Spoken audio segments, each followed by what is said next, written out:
This is Annelle Sheline. I am a research fellow for the Middle East at the Quincy Institute for Responsible Statecraft, a think tank in Washington, D.C., and an advisor to Gulf State Analytics. Today, I will be talking about the power grab by Tunisian President Kais Saied and the implications and connections this has to the GCC countries. The overthrow of Tunisian President Ben Ali on January 14, 2011, demonstrated that a popular uprising could take down an Arab president, which inspired similar protests all over the region, eventually taking down the government of Mubarak in Egypt, and later on, Ali Abdullah Saleh in Yemen.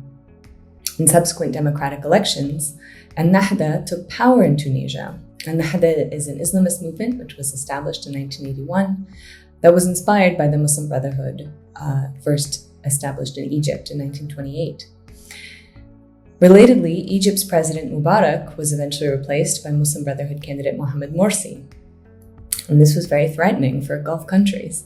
And so over the subsequent 10 years, we've seen the authoritarian governments of the GCC, especially the Saudis and Emiratis, pushing back against popular uprisings, and especially Islamist movements around the region. We observed Saudi Arabia intervening to prevent the overthrow of Bahrain's regime in 2011. Saudi and the UAE got involved in the civil wars in Libya and Syria to help ensure that Islamists would not consolidate power. They supported President Sisi of Egypt after he overthrew President Morsi in 2013. This motivated their blockade of Qatar in 2017 because they felt Qatar had been offering too much support to Islamist movements. Interestingly, we haven't yet seen them try to initiate sustained action against President Erdogan of Turkey, possibly because Turkey is sufficiently removed from sort of the core of the notion of the Arab world that they don't find him to be quite as threatening. But we have seen the Emirates and the Saudis initiating partnerships with some of Turkey's adversaries, like Greece, for example, on petroleum exploration in the Eastern Mediterranean. We've also seen the UAE partnering with Bashar al-Assad, despite his heinous crimes against his own people, because they prefer him to an Islamist alternative in Syria. So this is all evidence for how the UAE and Saudi Arabia have tried to contain what was sparked when Mohamed Bouazizi, the Tunisian fish seller, lit himself on fire at the end of 2010 and ignited all the subsequent events of the Arab Spring and what followed. In terms of how the Gulf states have reacted to the July 25th power grab in Tunisia, so essentially what President Kais Saied did was to fire the prime minister, dissolve parliament, strip lawmakers of their immunity, and assume powers of the public prosecutor. He subsequently reinstalled certain key new ministers and said that he will not be reconvening parliament until the end of August at the earliest. And the reaction we saw from Gulf states and from Egypt has been quite supportive, verging on gleeful.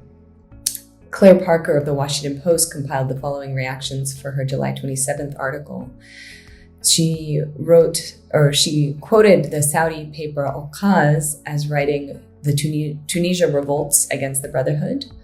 Egyptian newspaper Al-Ahram wrote of a loss for the last Brotherhood stronghold in the region, while Egyptian TV personality Ahmed Musa told viewers that they were witnessing the final fall of the Brotherhood. While Emirati outlet 24 Media described President Said's power grab as, quote, "a brave decision to save Tunisia," end quote. Interestingly, 3 days before Said suspended parliament, Dubai's police chief tweeted the following. In Arabic, he wrote, "Good news, a new blow, powerful, coming to the Brotherhood." This has raised a lot of questions about the possibility that the UAE was involved in pushing Said to take this action, since it seems that the Emiratis were aware of it in advance. There hasn't yet been evidence of that, but we do have evidence of efforts at Twitter manipulation. Now, I'm referring to the work of Mark Owen Jones, who's a professor at Hamad bin Khalifa University in Doha, who demonstrated how Saudi and Emirati Twitter influencers, as well as bot and sock puppet accounts, tried to galvanize online support for President Said's decision by retweeting the hashtag Tunisia revolts against the Brotherhood. In terms of why does the UAE perceive Ennahda as a dangerous movement?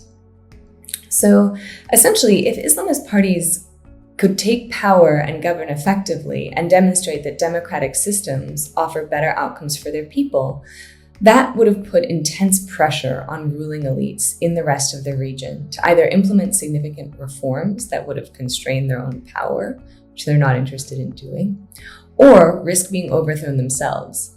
This was why the non-democratic governments in the Middle East, especially in the wealthy GCC countries, found the popular uprisings of 2011 and subsequent overthrow of presidents to be so threatening. Tunisia's Ennahda party subsequently was an example of how Islamists could participate in democratic transitions of power by winning election in 2011, then stepping down in 2013, and showing that they were willing to share power with more secularist parties. And this was threatening because the UAE, Saudi Arabia, Egypt, other governments have worked to delegitimize Islamist movements. They have promoted the idea that Islamists are terrorists and that the Muslim Brotherhood is a terrorist organization. So Ennahda, which demonstrated it was clearly not a terrorist organization and was in fact quite willing to participate in the democratic process, Ennahda made it difficult for them to sustain the narrative that had demonized the Muslim Brotherhood. One final point about Tunisia. So while many have decried President Said's seizure of power as a final blow to the hopes of 2011, Tunisians have been warning for years that faith in the democratic experiment was waning because it failed to improve people's lives. There had been calls for the dissolution of parliament, which was led by Ennahda's leader, Rachid Ghannouchi.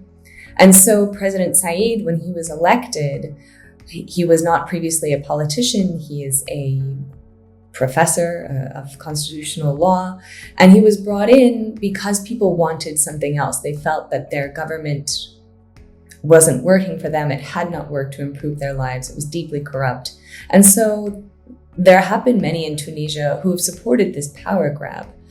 I think, unfortunately, the concern is that we don't know what's going to happen now. We don't know whether the president will engage in further crackdowns on Ennahda or journalists or other very important democratic institutions in Tunisia. However, we do know that these actions, if he undertakes them, will have the support of many of the Gulf countries who are eager for him to really end the democratic experiment in Tunisia. Thank you for watching today's video. Please be sure to stay tuned for future videos from Gulf State Analytics GeoTalk channel and follow Gulf State Analytics on social media to stay up to date with everything we're doing. Thanks.